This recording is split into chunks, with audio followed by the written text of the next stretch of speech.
Hi everybody and welcome to today's episode of the Spirituality at Work vlog. I'm Susanna Healy. Now I've been thinking of new ways of expressing what we mean when we talk about spirituality at work. We all have a general sense of it, don't we? But we kind of feel what it means. But it's quite hard to express in language, isn't it? And this has been kind of mulling around in my head for quite some time. And I know I talk a lot about living and working in relation to something more and something bigger.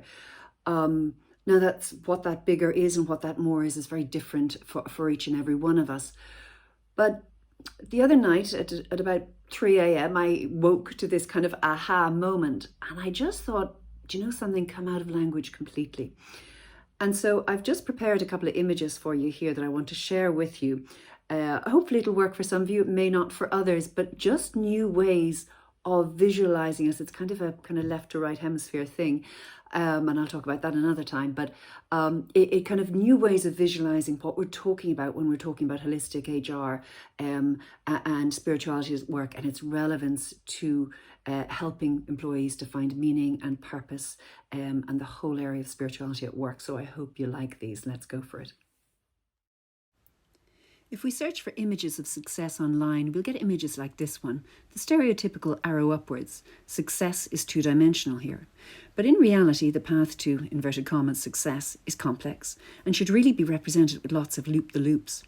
We talk about the career ladder as if there's only one path. But I've talked recently about employee evolution and how we're all feeling and actually demanding more connection and sense of significance and contribution to a bigger picture. How we assess our sense of satisfaction with life and career could be better represented like this graph here. If we start to look at our lives with this more 3D graph in mind, where the X, Y and Z axes, in fact, if there's another dimension, a fourth dimension, mathematicians talk about the W axes, they're like frames of reference by which we unconsciously and consciously sometimes ongoingly assess our employment or in fact life and how it's meeting our needs. One of these axes is time. We could look at this graph as a representation of one day in the life, or a week in the life, or a year in the life, and so on. But the time is finite. That's what gives life meaning. There'd be no need to achieve anything if we had no time perception. So this axis is also the frame of reference people are using when they feel like they're beginning to just tread water at work. It's not really meeting their needs anymore. It may have met their financial needs originally, and that might have been an important axis for them originally, but now it no longer carries the same weight, and other axes such as connection, learning, impact, significance and so on are now become more important. The sweet spot is not necessarily bang in the centre. It depends how we weigh up these axes in our assessments.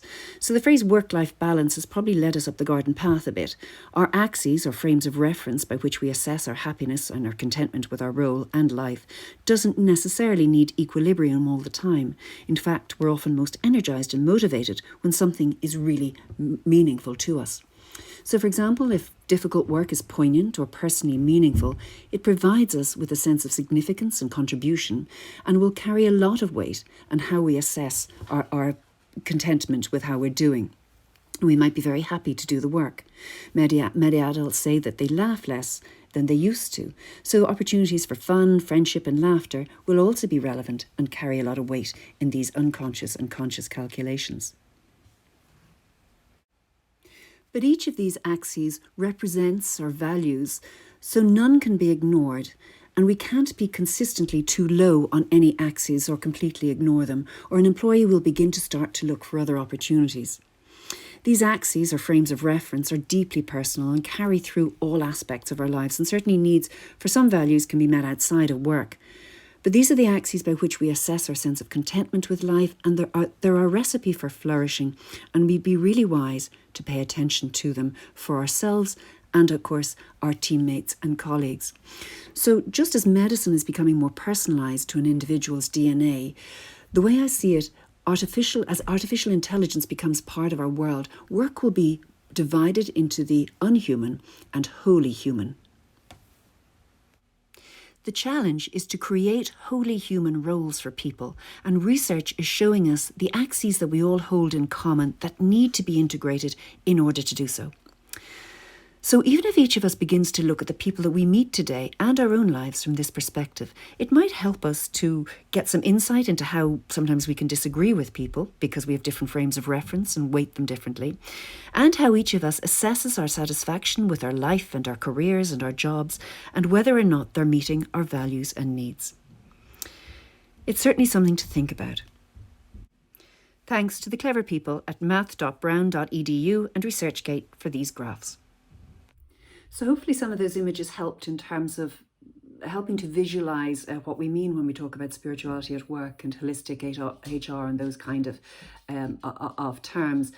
Do let me know your thoughts. Please comment below, give it a like or a share or whatever if it's kind of worked for you in helping you to visualize what we're talking about here, or just you can privately email me as well on susannahealy@gmail.com or on the website. I will also be doing some events, so let me know if you're interested again through the website or here or emailing me privately, and you can join my mailing list.